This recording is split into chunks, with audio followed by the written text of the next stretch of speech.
sudah bersama dengan Kak Yojo Rival, penulis terromantis di Kota Palu. Ya, itu beliau.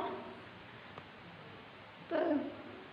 Oke, jadi nanti teman-teman kita akan bincang-bincang dengan beliau, bertanya-tanya seputar buku yang beliau tulis dan aktivitas beliau akhir-akhir ini. Oke, dan kita juga akan tanya-tanya kira-kira kapan ya Kak Yojo Rival bakal sebar undangan. Oke, stay tune di Anggun Ihsan Channel.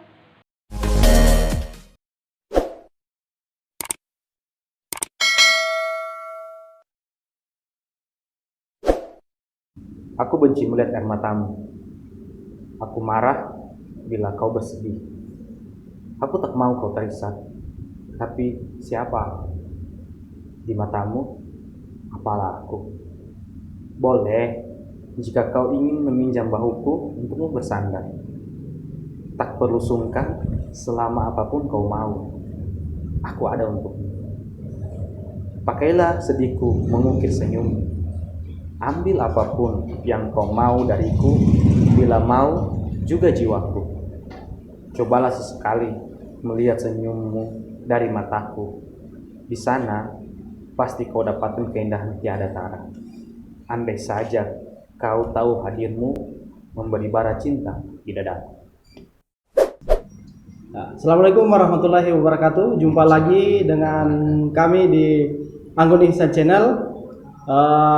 Agenda kita kali ini adalah bincang-bincang bersama penulis muda Palu, ya, Palu, dan skopnya juga Sulteng, ya, karena penulis yang ada di samping saya ini sudah melanglang buana, ya, sudah ke Toli-Toli, ya, sudah ke Parigi, ke Ampana, Luwuk, ya, bahkan Luwuk. Belum. Nah, tapi ya rencana sana juga ada. Iya. Nah, penulis kita ini yang ada di samping, bukunya sudah mau 4, ya. Sudah mau 4, ya. Sekarang ada 3, ya. Yang pertama sekolah Hujan Syari Kertas. Yang kedua, Merelakan Kehilangan. Yang ketiga, Pertanyaan Kapan Nikah di Mana-Mana. Yang keempat, rahasia karena belum rilis. Ya. Nah, sama saya ada bukunya Merelakan Kehilangan. Waduh, seperti gimana ya? Kita harus rela kehilangan. Ya, kehilangan itu ya berarti kita pernah merasa memiliki, ya. Begitu, ya. Bagaimana sebenarnya inspirasinya sampai menemukan kalimat seperti ini dan ceritanya bisa setragis itu. Kalau ditanya pengalaman menulis buku sih, pengalaman menulis buku, ya, buku Pertanyaan Kapan Nikah, Sekolah Hujan Syari Kertas itu adalah pengalaman pertama dalam menulis. Ya. Artinya Pertanyaan Kapan Sekolah Hujan Syari Kertas itu adalah eksperimental. Jadi saya mencoba untuk menulis dengan berbagai sudut pandang. Dan alhamdulillah responnya luar biasa. Saya tidak pernah menyangka bahwa akan seramai itu nanti, akan seramai itu keadaannya, akan seramai itu responnya, dan sampai diundang mengisi kelas menulis. Saya tidak pernah berpikir tentang itu ketika menyelesaikan buku itu. Diawali sebenarnya karena nganggur. Saya nganggur.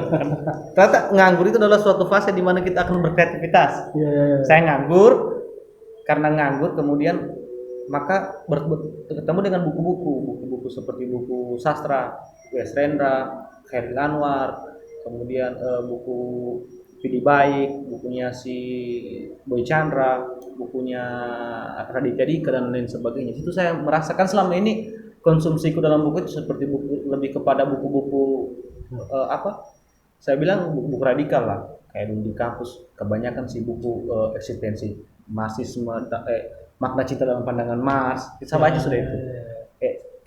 Muhammad Marhain, dan ada satu lagi saya lupa. Kemudian ada tentang filsafat.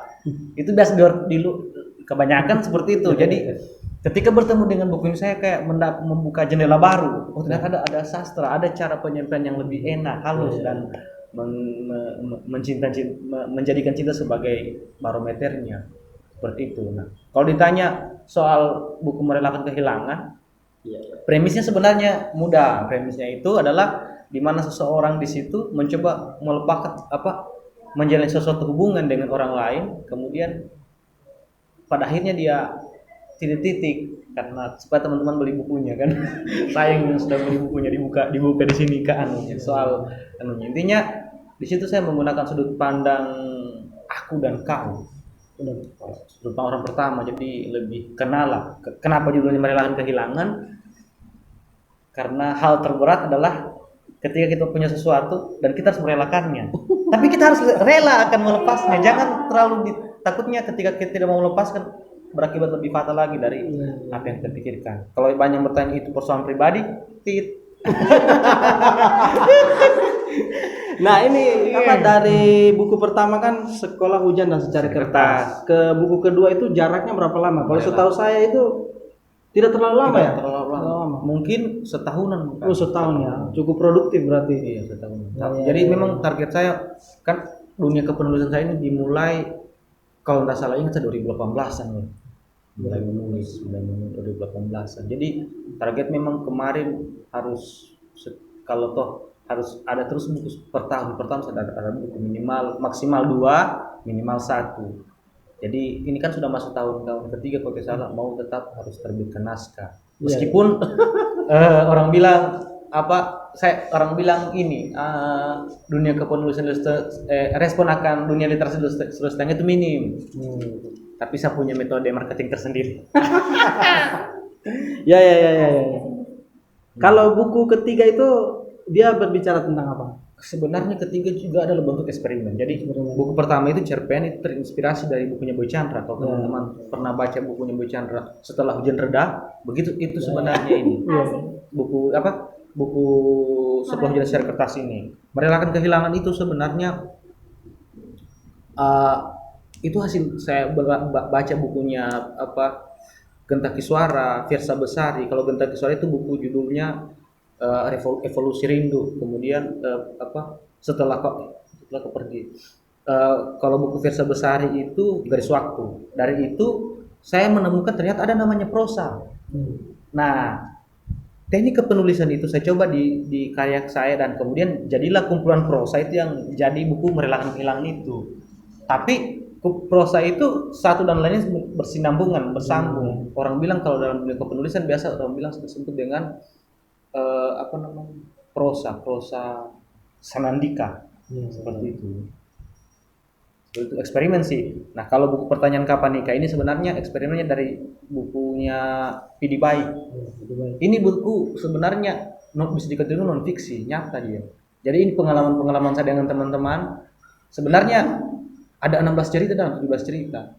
Tapi saya kotakan 6 cerita, masih ada sisanya. Iya, sebenarnya kalau jadi satu buku itu buku lebih tebal. Jadi cerita-cerita itu adalah kisah-kisah tentang kami di kampus dulu. Kemudian saya dengan teman-teman bergaul di rumah. Kayak dulu ada teman, habis saya dengan teman mendaki, kemudian ketemu dengan keadaan di mana kami harus makan di rumah, ketemu dengan mamaku ternyata pendiam-diam tapi punya keinginan untuk lain-lain, sehingga di situ teman-teman harus baca bukunya dan itu saya bagikan gratis loh. Ya, dan ibu-ibu ini kan biasa kalau dia lihat ada teman perempuan datang ke rumah dia lihat ini calon, ini siapa, itu kata-kata yang hari ini sering terngiang dan sering diucapkan oleh mamaku kan. Mama bukan tanya siapa yang kau bawa, mama tanya siapa yang terakhir kau bawa. Jadi kalau misalnya judul bukunya itu kan Pertanyaan Ada Nikah di Mana-Mana. Kalau penulisnya sendiri menjawab judul bukunya apa jawabannya? Pertanyaan kapan nikah? Iya, saya kalau ada teman-teman yang tanya itu, saya itu karena ketika dijawab ini pasti salah, jawab itu pasti salah. Jadi teknikku adalah pura-pura mati. Kalau ada yang tanya begitu pura-pura mati. Sekarang saya tidak pura-pura mati. Karena tidak ada jawaban yang kemudian mampu membuat orang puas, pasti selalu bertanya. Dan itu saya paham bahwa ketika kita mencoba untuk go publik atau mau menyampaikan karya kita keluar, tentu ada yang pro dan kontra. Kemudian ada yang akan mencari tahu seluk-beluk kehidupan kita. Itu aja saja. Kalau yang bertanya kapan nikah, doakan saya secepatnya. Ya, ya, ya. Amin. Jadi kelihatannya memang seru sekali ya. Habis lebaran, amin, habis Ya, lebaran. habis lebaran mudah-mudahan bisa. Jadi dari dunia aktivis kampus ya, dengan bacaan-bacaan Marxis tadi, dengan bacaan-bacaan yang Tuhan ya. Filosofis, Ya. filsafat filsafat. Karena secara pribadi saya mengenal beliau ini aktivis kampus ya dulunya. Cuma kelihatannya saya begini, tapi dulu tuh di jalan itu. Saya sering berdebat dengan Iksan. Wajar itu kan namanya masa-masa di mana kita orang Itu namanya. mengenal ini. Tapi kalau toh diulang lagi masa saya tidak pernah menyesal akan masa-masa itu Iya. karena banyak pelajaran yang saya dapat, cara berkomunikasi, kemudian teman-teman yang dulunya kita saling berbeda pendapat justru sebenarnya teman-teman dalam mengajak kita untuk berpikir lebih. Jadi banyak hari ini kita diskusi, saya kalah, Iksan yang menang, besoknya saya akan belajar bagaimana cara mengalahkan konsep Iksan. Jadi ada saling berkompetisi dalam hal wacana dan cara berkomunikasi. Nah, itu penting sebenarnya. Ya, bagus seperti itu. Nah, sekarang sudah menempuh dunia sastra. Nah, ternyata tadi disebutkan bahwa ada cara yang lain ya. Ada metode yang lain dalam menyampaikan pikiran, yaitu lewat sastra. Ini yang sebenarnya berat ya. Kalau kita misalnya membaca buku tentang teori, kemudian kita sampaikan kan, ya sudah normal saja kan. Tapi kalau yang sastra ini pemilihan kata-kata, apalagi begini, saya selalu percaya bahwa humor ya. Seradikal apapun kita sampaikan akan selalu dimaafkan. Iya. Biar kau sampaikan kayak banyak kau ini kau marah sama orang, tapi dengan cara humor akan selalu orang itu maafkan. Apalagi kita laki-laki, kok cuma gitu, masa sudah ini kan. Kemudian begitupun kalau bicara tentang cara kita menyampaikan sesuatu kritik pemerintah atau kritik ke sosial di antara kita lewat cara cinta-cinta. Contoh, saya menyampaikan aku ingin mencintaimu dengan cara yang paling takjub. Namanya kata-kata seperti itu sebenarnya dikategorikan bukan mencintai makhluk, lebih kepada mencintai sang pencipta kan. Karena ukuran mencintai sampai takjub itu tidak akan pernah kita berikan kepada makhluk.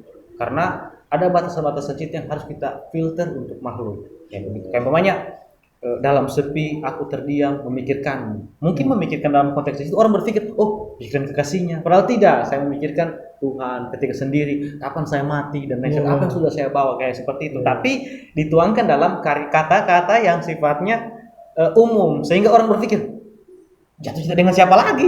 Banyak betul. Siapa semua pacarnya, siapa semua temannya, siapa semua ceweknya. Padahal sebenarnya eksistensi pembicaraan itu sini. Kalau ditelaah lebih dalam, enggak lebih dalam tentang saya umpamanya kan. Saya lebih suka sebenarnya diam dibanding berbicara dan atau bersosial. Saya lebih suka di dalam rumah sebenarnya.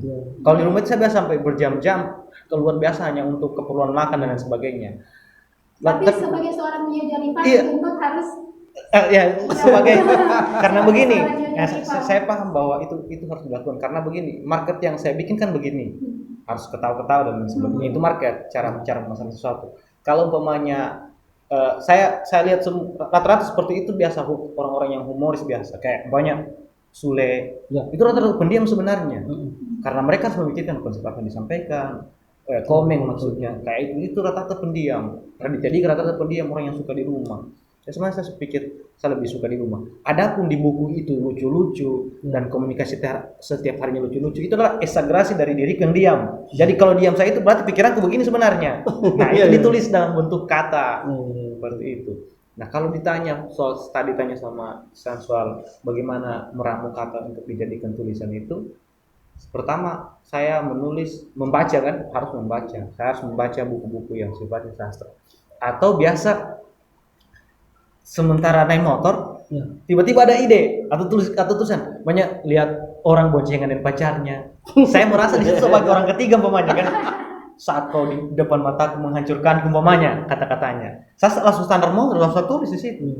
Saya tidak tunggu ide itu menguap lagi dan bagaimana. Saya harus tulis di situ. Bagaimana ini? Yang menghadirkan rasa. Iya, menghadirkan rasa itu supaya feel-nya dapat. Yes. Gitu. Tapi tentu saja menjadi penulis ada beban sendiri. Ketika kita bicara dengan teman cewek umpamanya, gombal. Dia itu sedangkan kata-katanya begini, dia penulis masa tidak bisa kata-kata, itu kesulitannya sih. Sehingga kita dalam berkomunikasi dengan teman-teman cewek hati-hati dia ini tukang gombal dan sebagainya. Padahal tidak sebenarnya. Kita pada dasarnya komunikasi seperti ini. Bahkan cewek yang biasa dekat dengan kita biasa heran. Kau kayak kalau di Facebook kayak cinta-cinta, tapi kalau ini tiada kayaknya ada gombal-gombal. Lebih ke situ, ada sisi lain sih. Kan beda. Iya ternyata. Beda sebagai rival dan beda. Beda sebagai rival. Oh iya. Nah itu ya, jangan langsung menjudge ya bahwa buku yang berbicara tentang cinta-cinta, tentang asmara Ternyata orangnya melo dan lain sebagainya. ya. Tadi ada filosofi yang bagus sekali ya. Filosofinya dalam sekali kita berbicara tentang cinta, bukan cinta kepada makhluk, tapi itu sesungguhnya adalah cinta di balik sang pencipta tadi. Olehnya itu kenapa di sini cinta itu cinta itu. Orang kan ketika mau komen, kau ini terlalu cinta sampai kayak kau syirik sama Tuhan. Beda. Itu ya satu filosofi yang menurut saya cukup dalam ya, dalam sekali ya, dari seorang Yoyo Rival ini ya. Nanti sekedar bocoran ya, yang buku keempat ini konsepnya seperti apa? Kalau buku keempat ini sebenarnya konsepnya lebih kepada ini kolaborasi pertama. Jadi dari semua karyaku, ini karya pertama kolaborasi. Rencananya sih kemarin karya ini ditulis oleh 3 orang. Saya ada teman di Untat namanya Ainun Faradila, kemudian Ghostaus salah satu Instagramer fotografer kan. Nah, tiba-tiba di tengah peluncuran buku ini dan konsepnya sudah siap, Ainun Faradila ini menikah. Jadi kita putus kontak, miskomunikasi, sehingga saya berinisiatif untuk membuat karya ini sendiri dengan Ghost saja. Gitu, karena saya takut nanti kalau buat karya, apalagi komunikasi ketika penulisan buku ini kan intens. Saya takut nanti tidak terjadi hal yang tidak diinginkan. Nah, saya komunikasi ke Ainun gini, suaminya kenapa ini, siapa yang menghubungi terus dan lain sebagainya. Takutnya seperti itu. Jadi kami saya putuskan karya ini akan saya lakukan dengan Ghost saja, tidak dengan Ainun, seperti itu. Nah ini buku puisi sih. Buku puisi ya. Puisi dengan jadi saya bagi tugas antara saya dan Ghost. Ghost itu kalau teman-teman tidak tahu ada di Instagram namanya Ghost Tausid, itu fotografer yang cukup lumayan lah, anak muda yang cukup kreatif di Kota Palu. Jadi saya meramu kata, Ghost meramu visual. Jadi saya meramu kata untuk jadikan puisi, saya serahkan ke Ghost. Ghost ini kata-katanya. Ghost tinggal memvisualisasikannya dalam bentuk gambar. Maka jadilah buku ini ratusan lembar sih. Ratusan lembar. Ya, mulai dari cerita-cerita tentang penerbitan ya, jenis tulisan sastra, dan terakhir juga tentang cinta tadi ya. Nah sekarang nih Yoyo Rival melihat tadi sudah sempat disentil juga tentang literasi ya, minat literasi masyarakat khususnya di Sulawesi Tengah itu menurun. Ada enggak tips-tips yang bisa dibagi ke penonton? Iya, saya dengan ini kan Iksan juga salah satu penulis kan. Saya dengan Anggun juga penulis saya tentunya. Pertama, saya tidak percaya kalau minat literasi Sulawesi Tengah itu untuk dibawa. Iya. Karena bukti buku laku kan, berarti banyak orang yang mau ingin membaca. Betul. Pertanyaannya kemudian yang mungkin bikin minim orang-orang lain karena bacaan buku apa yang mereka baca. Ya, betul. Kita diekspor dengan buku-buku dari luar yang settingannya bukan di Palu. Kayak banyak buku PD Baik settingannya di Bandung. Orang Palu pun tidak akan mendapat feel cerita itu karena settingnya berlatar belakang. Sedangkan di Bandung dingin, Palu panas, otomatis tidak kena. Tapi kalau ada buku-buku yang mencerminkan Palu dan kondisi jatuh cinta di Palu dan sebagainya, otomatis orang-orang Palu itu akan membaca buku itu. Apalagi rencana aku buku juga ke depan akan saya kawinkan antara Kota Paris dan Kota Palu. Itu rencana kemudian. Itu sudah ada. Kalau judulnya sih sebenarnya Cinta dari Kota Palu sampai ke Menara Eiffel Paris. Itu sudah 75%. Tunggu. Sudah 75%. Tokonya kalau tidak salah namanya Dei Nokila Laki. Jadi panggilannya Dei, dengan laki-lakinya Mahardika Laresi. Panggil Dika. Doakan. Tetap ada kayu-kayunya. Tetap ada kayunya Nokila Laki Dei. Tetap orang kayu. Iya, seperti itu. Jadi kayak seperti tadi. Nah, sehingga bisa ditarik kesimpulan karena lakunya buku. Yang menjadi kritik adalah saya berharap orang-orang yang bergiat kayak literasi kan, kayak Pemda seharusnya membuka ruang yang besar untuk penulis kayak kita, merespon bila perlu, kalau bisa memang menfilter karya-karya dari luar dan lebih mengutamakan karya dari penulis lokal. Kita juga penulis lokalnya sebenarnya bukan butuh anggaran atau dana, tapi kita butuh support kayak pokoknya bikin festival yang di dalamnya penulis lokal semua. Nah, kita akan hadir di situ kan selaku penulis dan memperkenalkan literasi tentang itu. Saya ditantang, bagaimana kau menulis tentang Palu, menulis tentang adat, menulis tentang ini. Saya bilang, kalau saya menulis tentang adat, saya takut kemudian orang membaca sedikit, sehingga sebagai pelaku penulisan kita harus berpikir bagaimana karya kita laris juga kan. Nah, sehingga kenapa saya memilih Cinta-Cinta, karena memang itu segmen yang laris. Kalau pemerintah mendonor kita, memberikan kita anggaran, ini kau menulis ini untuk kita kasih budget sekian, pasti kita akan menulis tentang ini, tentang adat dan lain sebagainya, tentang sejarah tanah kita dan lain sebagainya. Itu sih kalau saya sebagai penulis. Tapi saya lebih sepakat itu kalau memilih menulis sesuai jiwa ya. Iya betul. Ya, menulis sesuai jiwa. Kita kan kalau menulis tentang yang ilmiah tapi itu diberikan dukungan ya it's okay, tapi kan yang lebih bagus itu menulis sesuai jiwa. Kalau jiwa yang yang dipenuhi dengan filosofi dan makna cinta itu tentu juga seperti itu ya, cinta yang berpadu dengan sejarah Kota Palu, adat budaya semuanya terwakili di situ. Nah, sekarang selain keseharian membaca dan menulis ya, kira-kira kegiatan yang dilakukan Yojo Rival seperti apa sih? Kegiatan setelah membaca, kegiatan yang saya lakukan adalah di relawan. Saya salah satu relawan di salah satu yayasan NGO asli Kota Palu. Kemudian setelah itu saya buat konten video untuk membuat rasa bosan sebenarnya dengan rutinitas menulis konten video, kemudian mengisi workshop kepenulisan. Kalau ada undangan, kalau tidak ada undangan ya di rumah. Selebihnya setelah itu saya biasa mengajar di kelas online. Ada juga biasa teman-teman yang minta saya jadi pembicaranya di kelas WA, Wattpad dan lain sebagainya. Kalau ada yang masih bertanya, karyanya Kak Rival ada di Wattpad? Tidak ada. Karyaku tidak ada di Wattpad. Maunya gratis terus Jadi tidak ada. Karyaku tidak ada di Wattpad. Jadi seperti itu, jadi mengisi waktu itu. Kemudian yang paling penting sekarang mengisi waktu dengan mencari jodoh. Ya. Nah, itu ya. Nah, itu dari dari pikiran ya, dari kebiasaan dan dari aktivitas-aktivitas Yojo Rival ya. Banyak bertanya ke saya juga sih. Banyak bertanya ke saya juga, bagaimana cara menulis kreatif? Ya, saya sebenarnya rumusnya cuma 2. Kalau kau menulis kreatif, bertindak dulu baru berpikir. Kalau menulis sifatnya rasional, berpikir dulu baru menuliskan. Jadi kalau saya menulis kreatif itu, jadi kalau ada ketika ide muncul langsung saya tulis, cara saya berpikir lain-lain, kemudian baru saya edit. Jadi kayak begitu kalau berpikir menulis kreatif dibandingkan menulis ini. Kalau menulis ini kan kita butuh data dan lain sebagainya. Sehingga di riset dulu baru ini. Kalau menulis kreatif tidak. Ketika kau ingin menulis, jadi perbedaan kreatif dan tidak kreatif itu, kreatif dia bertindak dulu baru berpikir, sedangkan kalau dia tidak kreatif berpikir dulu baru bertindak. Itu sih. Jadi perasaan cinta itu tidak butuh riset ya? Iya, tidak riset. Justru kalau kita memahami konsepsi cinta yang sebenarnya dia adalah sunyi dalam bumi. Jadi dia diam. Dia dalam dunia eksakta dia diam.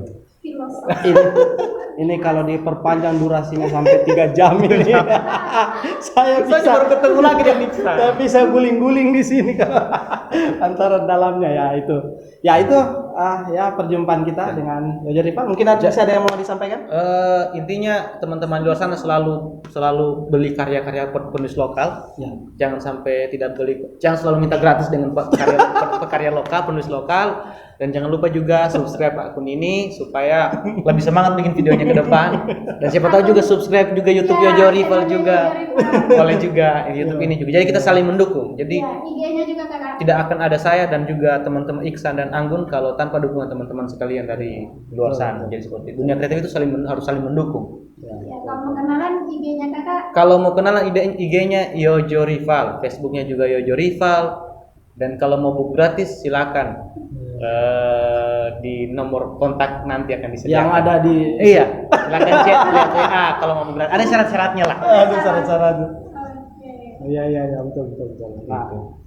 Nah itu ya bincang-bincang kita yang sangat luar biasa ya, di tengah situasi sekarang yang lagi panik. Oh iya, betul. Tentang corona ya. Atau ada yang mau disampaikan tentang ini, tips-tips untuk tips-tips untuk corona, jaga ketaatan, jaga kesehatan. Iya, sedap. Nah, ya itu ya bincang-bincang kita kali ini, kita ketemu lagi minggu depan.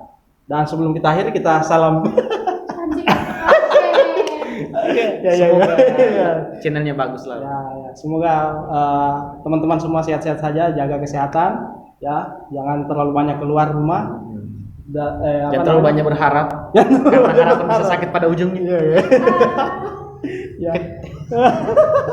Masih sempat-sempatnya. Ya oke.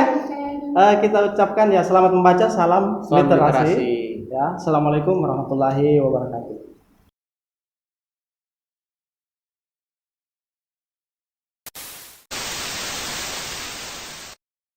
Di kepalamu ada indah mawar merah. Di kepalaku ada indah pekat senjata. Di hatimu ada luas samudra biru. Di hatiku ada langit menembus luas angkasa. Apa benar cinta itu menyatukan? Kita berbeda, kita tak sama, kita seragam. Tapi untuk cinta kita sama, sejiwa dan searah. Apakah kau ingin tua, rentah dan lelah untuk saling mencintai denganku sampai anjing menjemput usia?